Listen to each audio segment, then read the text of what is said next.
Thanks for checking in the Pivoting to Web3 podcast. Go to pivotingtoweb3podcast.com to download and listen, or Web3 Game Plan to check out the videos. Thank you. Good morning, good afternoon, good evening. Welcome, welcome, welcome. Welcome to Pivoting to Web3. And this is Donna Mitchell. And welcome, welcome, welcome. We have an exciting guest today. And our guest is from Canada. It's Bert terHart. And he's self described as a soldier, a sailor, adventurer, serial entrepreneur, and author.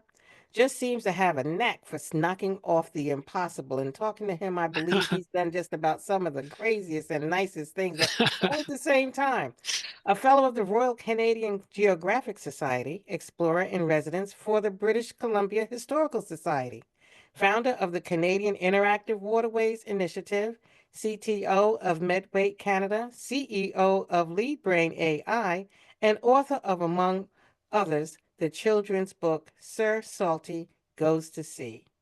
Bert has sailed solo, nonstop around the world into the Bering Sea and out to the Aleutian Islands, all in an effort to follow in the wake of some of the world's greatest explorers and cartographers.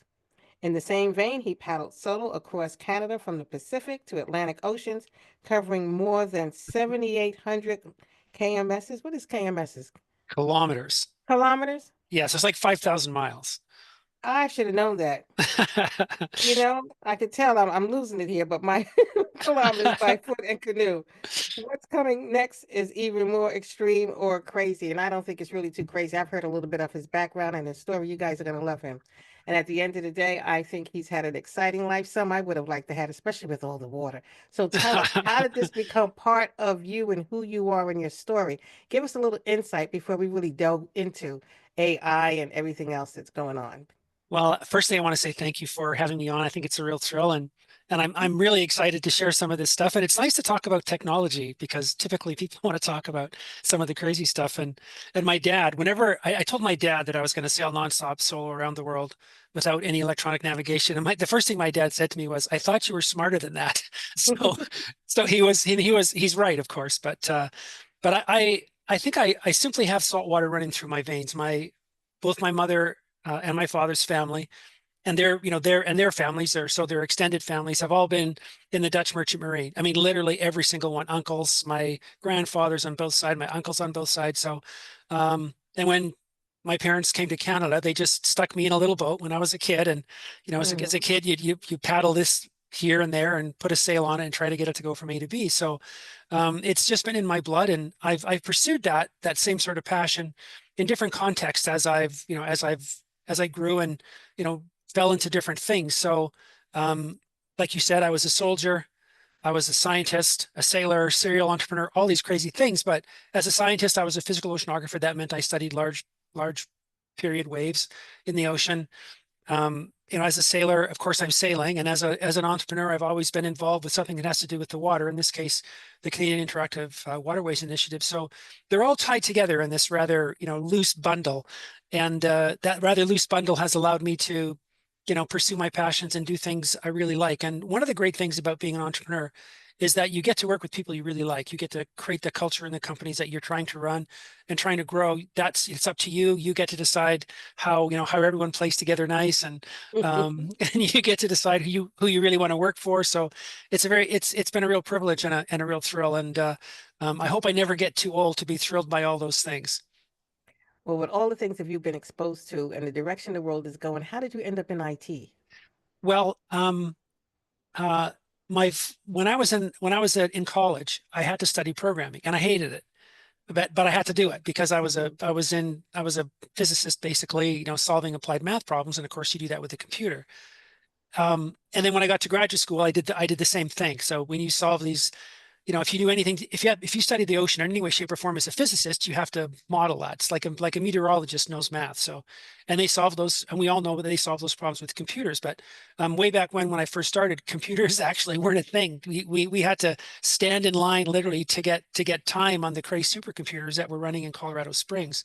But I had programming skills, and a very good friend of mine. I've known him since I was in grade three. He became a medical researcher, and he came to me and he said, "Hey, Bert, I want to start this really big clinic in California, and I have these ideas about how I want that clinic to run. and I want to run it on software, but I don't know. You're the only guy I know that knows anything about programming. Can you do it?" And I said yes. So I fell into it. I fell into the IT space, and I've been there for 25 years, at least, probably longer, just writing code. And I started writing out code for healthcare professionals, and that just grew and grew and grew and grew. And when the internet really came, well, when Google really came online, it was started by a couple of scientists, a couple of scientists in California, and I immediately recognized, well, the whole scientific community immediately recognized what they were doing when it came to Google search algorithm. So I Mm-hmm. said, okay, well, I can understand that a little bit. And if this is going to be important, then why don't we just give Google what it wants? So that's what I've been doing for a while now, is just literally giving Google what it wants. And it's way better to, like I used to say, it's much easier to join the high costs of healthcare as opposed to fight against it. And if you want to be found anywhere online now, I mean, it's much easier to play along with Google than it is to decide to sort of swim upstream. So I literally fell into this space because I had a pretty rare skill at the time, and here I am all these years later. So now in the healthcare space, Mm, you've been in here for a while. You've hmm seen it change from what it was and what hmm it is today. And now we have the technology of AI. hmm How has that supported what you were doing and have it move even further into healthcare and actually helping that space? Or has it hindered it in some ways? Let's talk about the good things that you've seen that you've made happen with AI and IT in healthcare.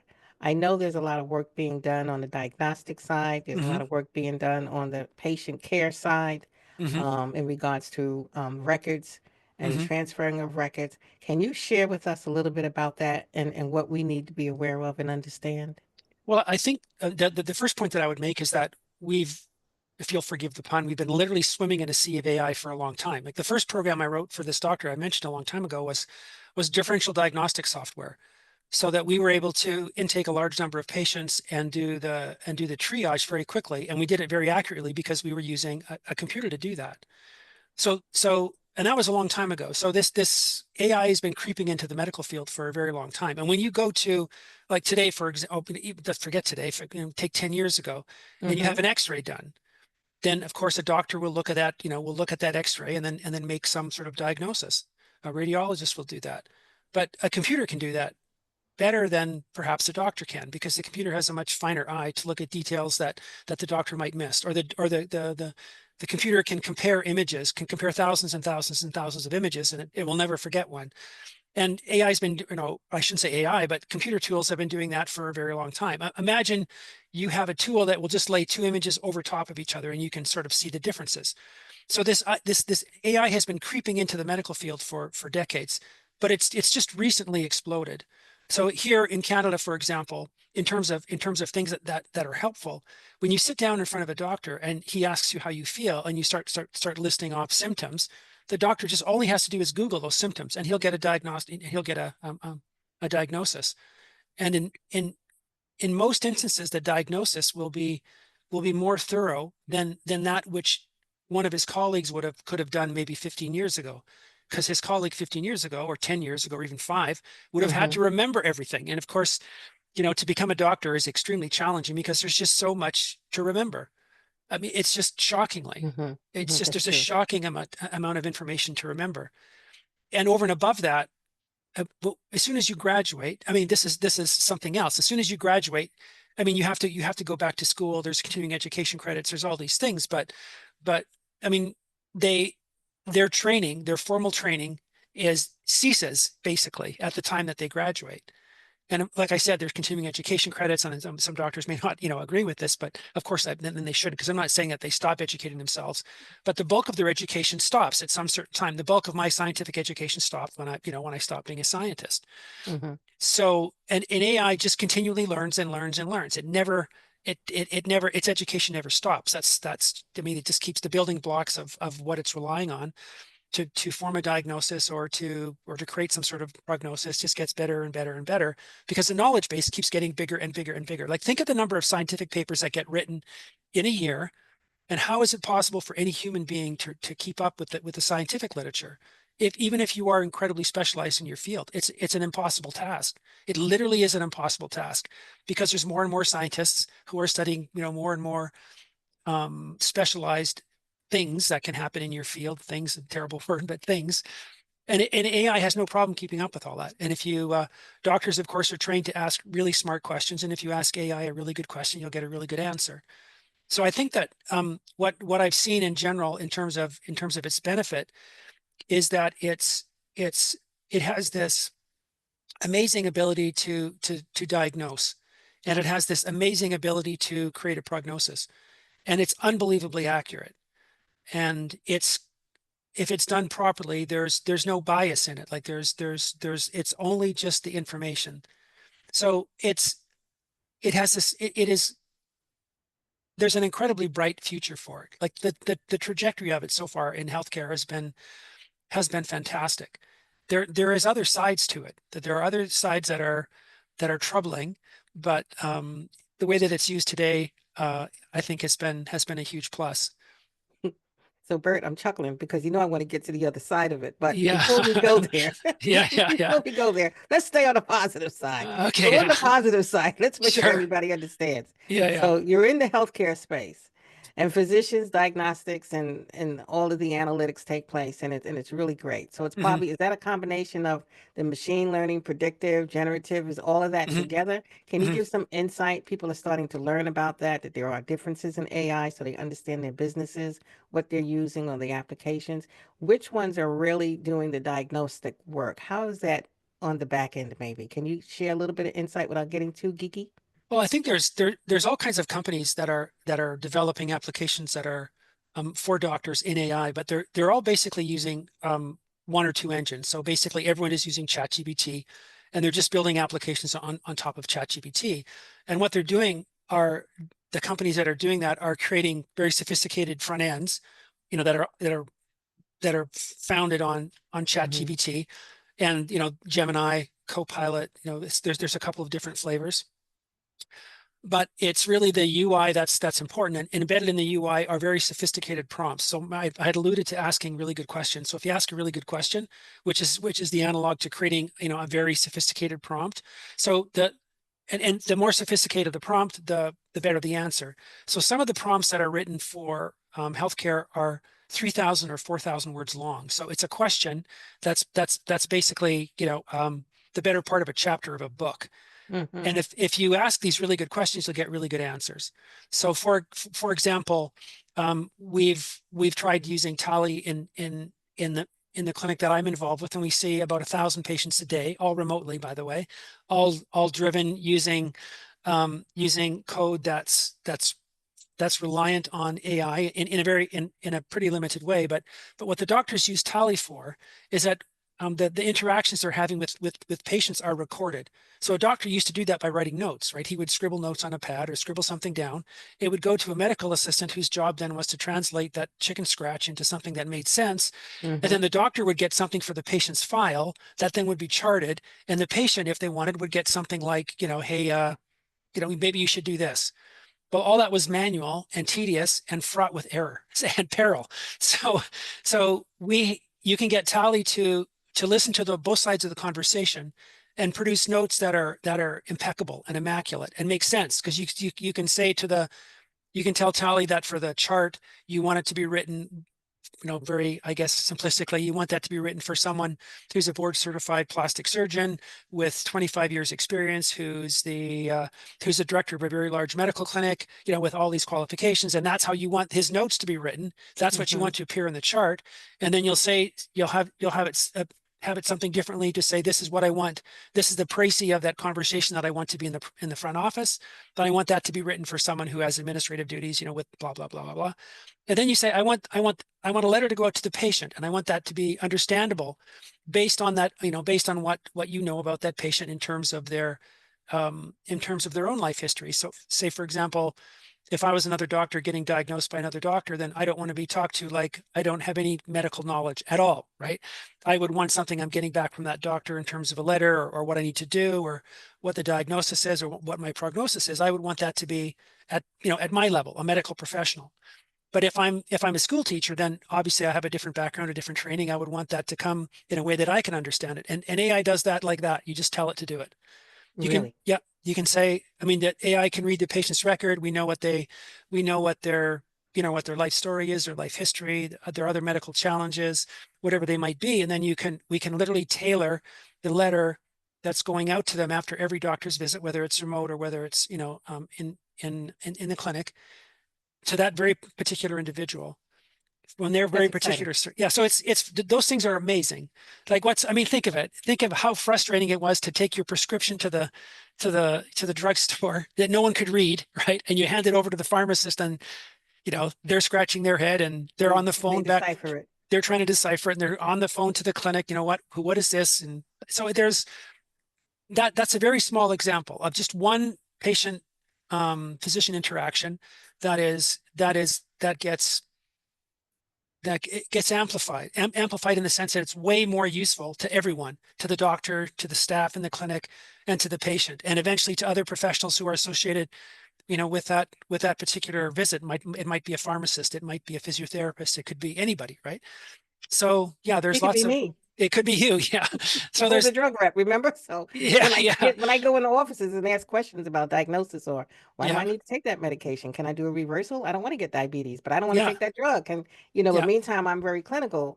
They have a raised eyebrow and get a little put off. That would Hmm. really help that interaction, is Yeah, what you're saying. yeah, And then when I get absolutely. my notes, it'll make more sense, and I won't be Hmm. looking at it like, well, this doesn't really mean anything Hmm. based on what took place, or it means something, but it should have had more detail. Yeah, exactly. It can be entirely tailored to your own life experiences and the way you want it. Because you can go in and say, hey, the next time you go in, they could say, well, I needed more. I need, because some people might be very concerned about the contraindications of a particular drug.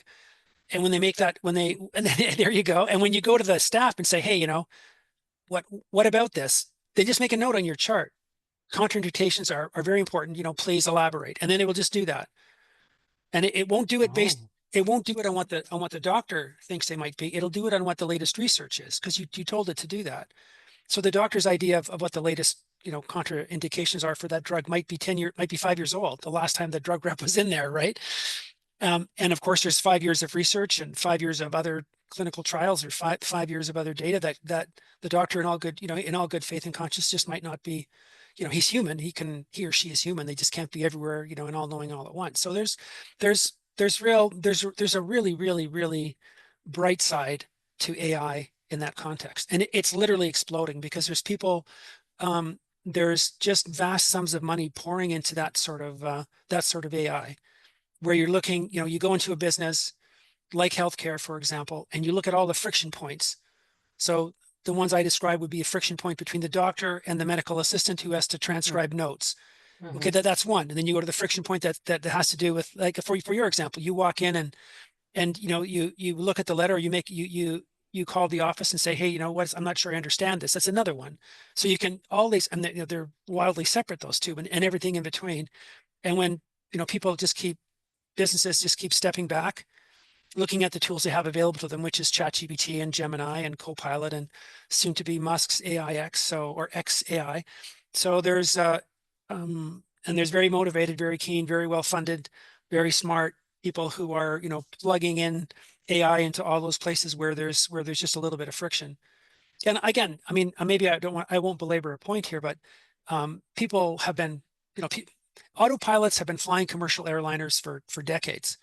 It's AI. That's all it is. Right? It's a very intelligent pilot, and they're typically, if well, they're very good pilots. I won't say that they're better pilots, but they're Well, they're I they're want very you to good go there because pilots. that's my other life in the airline, Is it? so in avionics and things like that, and the Yeah, aviation side. So go down that road just a little bit. sure. I mean, well, if you like I said, autopilots have been flying airplanes for a very, very long period of time. An autopilot will fly. A human gets tired, so typically a human might be able to fly a plane better than an autopilot, the best autopilot in the world, for maybe 10 minutes, Hmm. but not 20, and certainly not 20 minutes, and certainly not an hour, and certainly not 20 hours. So there's this idea that, humans naturally get fatigued, they get tired, they get distracted, all these kinds of things. But autopilots just don't.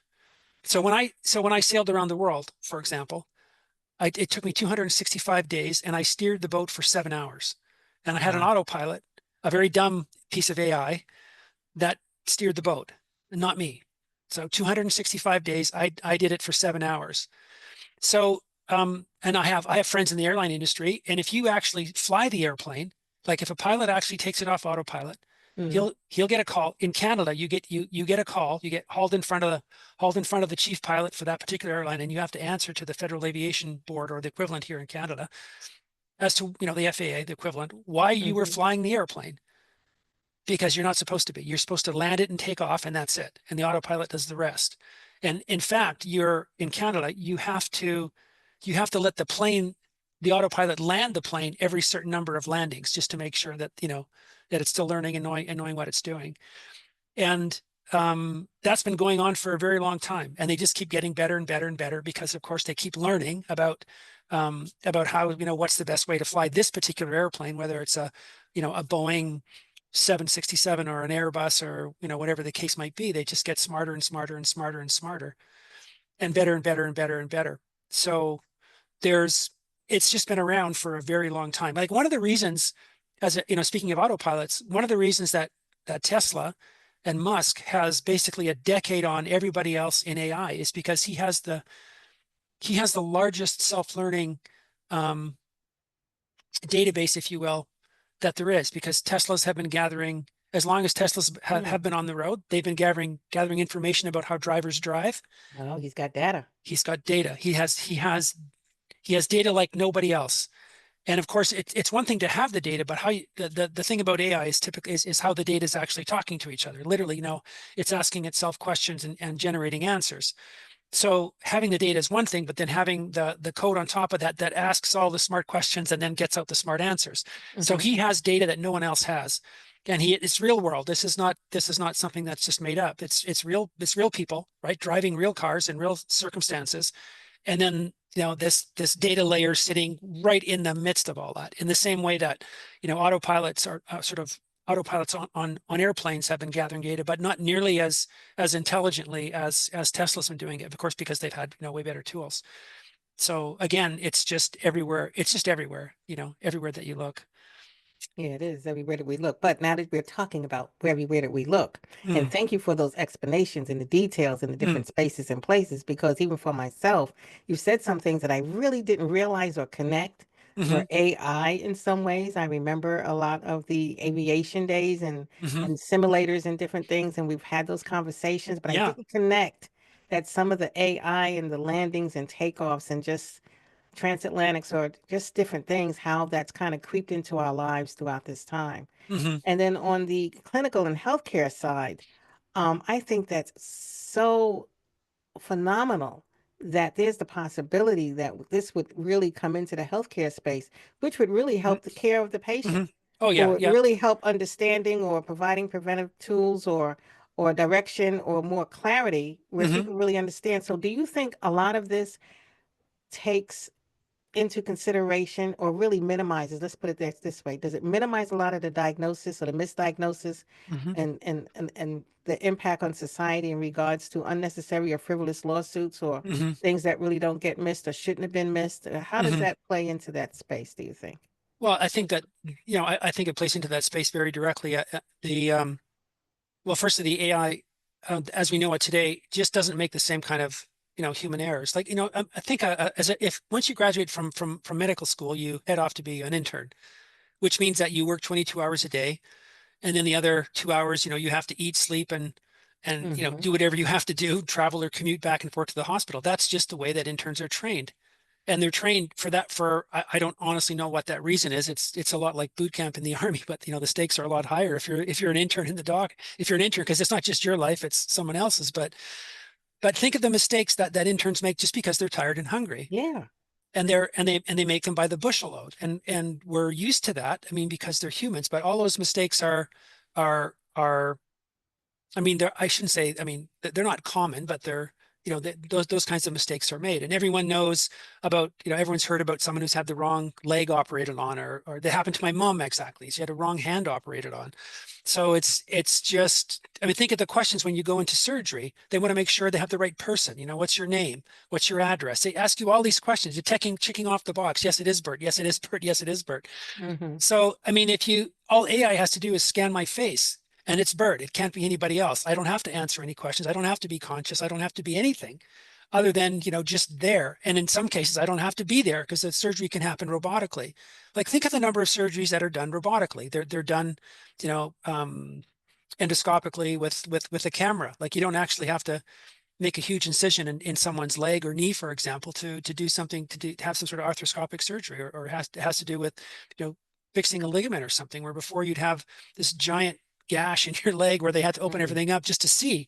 But that's, I mean, it's, yeah, it's crazy. It literally is crazy. And I think AI will go a very long way to making sure that those kinds of mistakes, the simple mistakes that are made because we're just human, all go by the wayside. The simple misdiagnostics, where, like, some of the worst cases are where the symptomology is very complex, and the disease or whatever's ailing that person happens to be quite rare. So it's very easy to miss. Like, let's say a particular diagnosis might take 10 things, all lined up in a very particular order.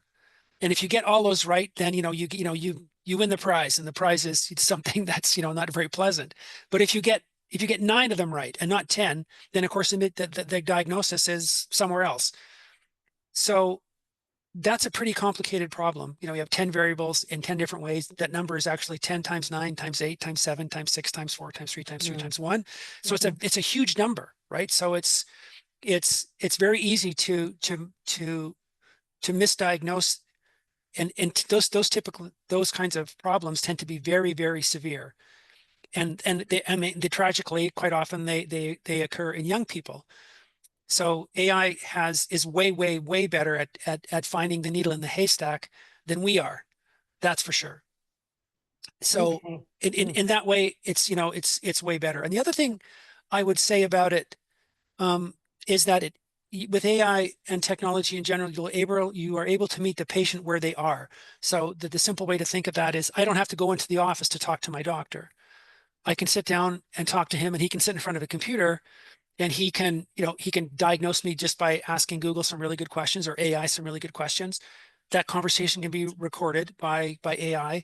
AI can actually, you could actually scan me, could look at me and say, well, how does he look today? Then how, as compared to last year, whatever the case might be. So Mm-hmm. I don't have to go to the doctor's office. Like, think of the number of elderly people who find it really challenging to get to the doctor's office and then don't go as a result. And my dad's my dad's passed away. He was 96 when he passed away, but he's a good example of that. He was Mm-hmm. still driving at the time, but that was very rare. And his job, I guess, as he got older, was to drive all his friends, the people of his friends who were still around, because most of them couldn't drive. And most of them wouldn't go to the doctor because they couldn't get there. So if you have AI can come meet those patients where they are, I think that's a good thing. Well, I'm very sorry for the loss of your dad, and Yeah. your dad had a very positive impact on your life Mm, from the hmm. conversation that we had this evening. Yeah. And it seems like you have really got your hands in a lot of important healthcare and just so many different places with the AI. I guess my next question is that it's a lot of positive information about AI, but we know Yeah. there's good, bad, and the ugly. We won't go Yeah. to the ugly, but I want to go to the bad. Okay. All right. So Um, yeah, what that's have it. you seen? What raises your eyebrow? What concerns you at night? What did you see that you wish you didn't know? Or what can you share that you feel comfortable with? Okay. Well, there's two sides to every coin. And of course, there's always bad actors in the world somewhere who are looking to leverage. And this isn't anything new for humanity. There's always Mm-hmm. a few of us, among us, who are looking to leverage, who are looking to gain some kind of advantage. And technology has been one of the ways that humans have have used to leverage advantage. And AI is a pretty good example of that. So the example that I would use is that there were some drug researchers in the United States. This was within the last year, who were using AI to come up with protein configurations. So basically drugs. So we have, basically, I mean, simplistically, the way that drugs work, and I don't want to get this wrong, so I'm going to be careful. So you have you basically, it's a piece of a puzzle. You have a cell here like this. And if you want the drug to work, it has to attach itself to the cell like that, because this doesn't work. There's no interaction, right? These are receptors. You hear about these receptors all the time. So these receptors are incredibly complicated because they tend to be protein based, and proteins are unbelievably complicated molecules. So that the way that these puzzle pieces fit together is unbelievably difficult, which is one of the reasons why it's typically very, very, very expensive to create drugs that actually work, because the number of possible solutions to this problem is a very small number. It happens to be one, and there might be, literally 17 billion different ways to put this thing together. It's a little bit like Rubik's Cube here, my my favorite toy, Right. Rubik's Cube. Yeah. So these guys they were using AI with a very sophisticated computer program to ask the questions over and over and over and over again. What's the best way to put these things together? So you have they'd ask the AI, say, okay, here's the problem. So this is what the receptor looks like. This is the piece of the puzzle we have to fit. And then they would ask it, I need to make a protein that fits that. And it would then run through the 29 gazillion combinations and come up with the ones that worked, that actually made things better. Okay, so that was fantastic. It was amazing. They were coming up with these drug combinations and protein combinations that were unbelievably beneficial, and they could do it in a way that was firstly incredibly inexpensive compared to what it was done before, and was wildly efficient. And then they decided, I wonder how many ways we can make something that's unbelievably deadly. Like how many ways? Let's just, instead of, and it was a simple switch in computer programming. They literally said, instead of optimizing for 1, which is the best possible benefit, let's optimize for 0, which is the least possible benefit. So they just hit a switch in the code, exactly the same code that said, run towards 1 or run towards 0. And then it's okay, well, this is interesting experiment. Scientists tend to be curious people. And well, it was fantastic this way. So let's see what happens when we run the other way. Yeah. So they turned the machine on, and then they went home, and they came back the next day. And the result was that they buried what they had done, stopped the program, and went to the White House and said, we found thousands of drugs that are capable of killing an extraordinary number of people, and anyone can do this with this code. So we can't, in case no one's ever thought of it, we just did, and maybe we should talk about it. So this idea that you can basically run towards one way very, very quickly, which is what we've been talking about, right? Like imagine you put a bug and this happened actually. This happened with Boeing. Boeing had a problem with their autopilots, where they had a very simple problem in the code that somehow, just because there was this convoluted series of events, where the plane thought that it was actually in a very steep climb. It just instead of going up, which is 1, they thought it was going 1 going up, 0 going down. So it thought that it was going towards 1 wildly. So then the autopilot says, well, we need to go down. And that's what they did. So the plane just went into this mode where it thought it was going up, and suddenly the plane now is going straight down towards the ground. And you don't have much time to figure that out, right? So this idea that, like I said, you can be driving, you can be driving towards something good, but because it's code, it's very easy to say, instead of optimize for 1, let's optimize for 0. And the results, it was public. I mean, this wasn't anything secret, but their results were public because it was part of some published research. And the flip side of that coin was unbelievably dangerous, because they discovered very quickly that there was a bunch of different ways to put these proteins together that were basically deadly, and anyone could do it. Like, not saying that anyone could actually make the proteins and do all the work associated with making whatever it is they want to make, but the actual nuts and bolts of it were just as plain as day. So Wow. there's some things to be concerned about. And I mean, that's the issue. Whenever you hear issues about AI and people saying, oh, well, there's got to be careful because there's good and bad here. We can't just be running towards the good and thinking, or running towards this one direction and thinking no one else is going to be looking over their shoulder. That's just, humans have never been that good natured. Let me say.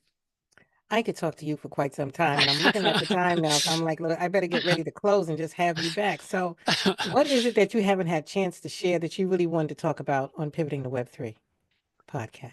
Did we miss something that's really near and dear to your heart, or you want to really set Well, us? I think that what I would like to say is that there's there's no reason to embrace these technologies, because they're just gonna, it's like they're coming whether you like it or not. The internet is coming whether you like it or not. So there's no reason not to embrace them. And there's no reason, and if you do, then you can decide for yourself, what it is that you like and what it is that you don't like, and how you might want to use it and how you might not want to use it. I think that's an important decision for everyone to make, and to make a really good decision for yourself, then you need to, you need to get right into it. So I would encourage everybody to wade into this thing. And it's not hard. I mean, it really isn't hard. It's designed to be for everyone. That's the whole purpose of it, is to help make your life better. So I would hope that, people would bite off as much as they might want to chew. And if someone wanted to reach out to you, what would you like to share? What's the best way? Well, you can just go to bertterhart.com and find me there. So, I mean, that's the easiest way. And I have a rule: if you email me, I will email you back. So it's easy enough to find my email on that place. And if you Google my name, as you can, I think you might see it on this. Mm-hmm. You're going to find way too much stuff, I think. So, Oh, there's a I'm lot. yeah, I'm easy to get hold to. I'm easy to find, and I mean, if you have the courage to reach out, then I'm more than happy to speak with you, because I think that's a courageous thing to do, and I want to make sure that anyone who does that is, I want to reinforce that sort of behavior. If you choose to be a little bit outside the box, I think that's a good way to live your life. Everybody listening to me, you're a little bit outside the box, okay? I know With that that's said, and I'm a little bit outside the box. I know that. I'm really glad to have you here. I've learned so much. You gave additional insight. good. And I really am interested in what you're doing and how you're doing. We're going to have you back again if you're willing to come Yeah, of and, course, that'd be and do great. a deeper dive in Sure. certain areas, or maybe explore some new ones. Hmm. But thank you for listening to Pivoting the Web3 podcast. This is Donna Mitchell and Bert terHart. And thank you, thank you, thank you. Have a good evening, and we're here to serve. Thanks for checking in the Pivoting the Web3 podcast. Go to pivotingtheweb3podcast.com to download and listen, or Web3 Game Plan to check out the videos. Thank you. We're shaping tomorrow together.